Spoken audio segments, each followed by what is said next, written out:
The Delhi Services Bill has been passed by a significant majority in the upper house, the Rajya Sabha. The Delhi Services Bill has cleared the upper house, the second legislative hurdle that was. It passed in the Lok Sabha last week, now it's passed in the Rajya Sabha, which means it can now go to the President for her assent, which means it will become a law.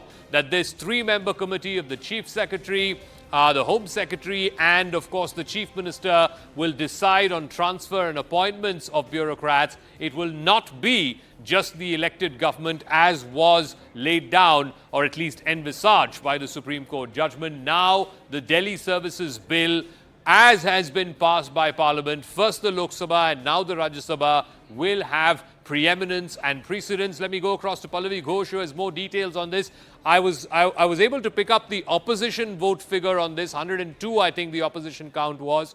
What was the count for the motion, the count on the side of the ruling party, the ruling alliance? I think it was 130 something. Pallavi Ghosh? Well, in fact, it's a very significant difference. 131 in favor. To show that the entire opposition parties were definitely not together. We have been hearing voices even during the course of the discussion, like YSR, BJP, making it very clear why they are in support of this Delhi Ordinance Bill on the grounds that it is a constitution. And, if we talk about the situation at a later date, what it will keep on exposing and something which the BJP will keep on highlighting is the chinks as far as the whole idea of opposition unity is concerned. The India Front Alliance will not be, and at least on this key legislation, has unable to ensure that more and more parties in the opposition spectrum join hands with them. And Zaka, this is significant because there have been efforts which have been made by some of the leaders in the India Front opposition to reach out to parties like the BJD and YSR to try and get them by their side.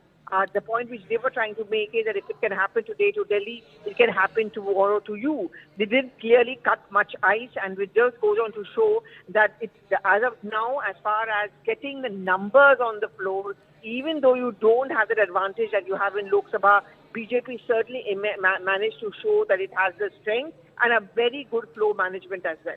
All right, so the final numbers were 131 that was in favor of the motion, which means the motion was adopted, and 102 is what the opposition alliance happened.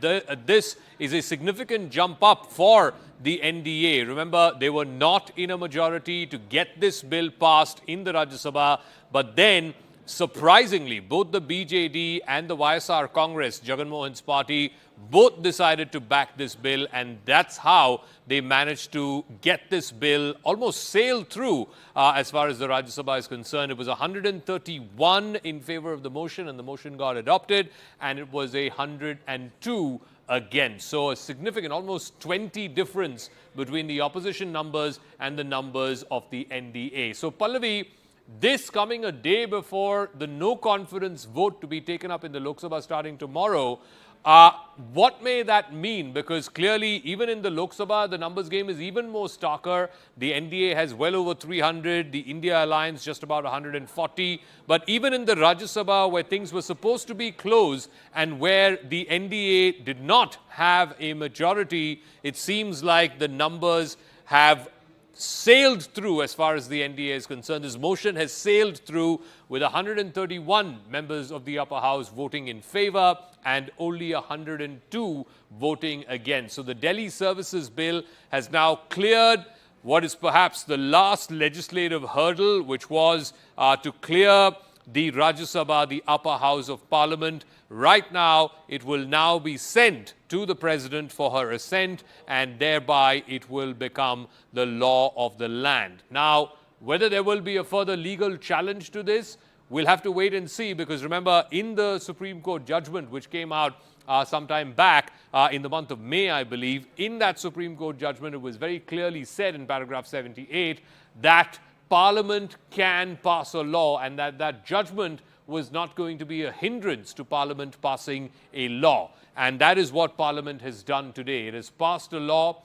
Last week it was in the Lok Sabha, this week in the Rajya Sabha. This now becomes the law of the land, that the Delhi Services Bill now becomes a law, and that transfers, appointments of bureaucrats in Delhi will be done by the National Capital Civil Services Authority. Let me go back to Pallavi Ghosh, my colleague who's joining us. So Pallavi, this number game in the Rajya Sabha where it was supposed to be tougher for the NDA, it seems that the margin has become much wider, 131 in favor of the motion, 102 against. This coming as it does just a day before the no confidence gets taken up in the Lok Sabha, where the numbers are even more in a bigger fashion stacked up in favor of the government. What may that mean for the opposition and for this Project India Alliance, this Project Opposition Unity? I would see this as a huge blow because if you look at the ranks of the NDA over the last few days, they have been swelling, they have been getting new members like, say, Chirag Paswan also joining them, Rajbar also joining them. And the message which the BJP is definitely going to send out is that we are a more attractive option, whereas the opposition parties, the India front opposition parties, despite all the efforts that they are making, they haven't got people who are new or different, who have not been a part of the India front. So they are not considered to be attractive enough. It's also going to become then easier for the BJP to label this India front as one, coming together of corrupt forces and opportunist forces. And second is not being considered lucrative enough for even other parties in the opposition benches to join them. So then the question which the BJP will ask at some point of time and closer to elections is that if the other parties do not find the India front attractive, then why should the voters even find them attractive? I think that's going to be the big key takeaway. And Zaka, it won't just stop at the passage of the Delhi Ordinance Bill in Rajya Sabha. From tomorrow onwards, the debate and discussion begins on the no confidence motion. And even the numbers over there by which the motion is likely to be defeated is going to be huge, because you're going to have the ISR, BJD already making it clear that they're going to be voting along with the government. So at the end of this monsoon session of Parliament, it's certainly going to be advantage BJP in terms of sheer numbers, and it's always going to raise a question mark over the ability of India front opposition to attract more members into its fold. All right, just give me a moment, Pallavi. My colleague Rupashri has just put out this information that Arvind Kejriwal, the Delhi Chief Minister, will be having a press conference. I'm not sure if it's a full-fledged press conference or just a reaction by the Delhi Chief Minister. That's going to happen at 10:15 in the next couple of minutes or so. It'll be the first. All right, we have Raghav Chadda's reaction. Let's try and play that out. The BJP is saying that you've done fraud is what the government is saying. I will respond. But is it true, Raghav, that those 5 names have been there? The BJP is saying that you've done fraud is what the government is saying. I will respond. But is it true, Raghav, that those 5 names have been there? So Raghav Chadda, they're saying that he will respond. This is on the allegations by 5 members of parliament of the upper house saying that their names were taken without consent and it was used as per the amendments that he had moved for reference to a select committee which comprises of those members. Clearly, those members have taken grave offense to it. The chair has referred this matter for further investigation, and if indeed found that Raghav Chadda used the names of those members without their consent, then likely action will be taken against him.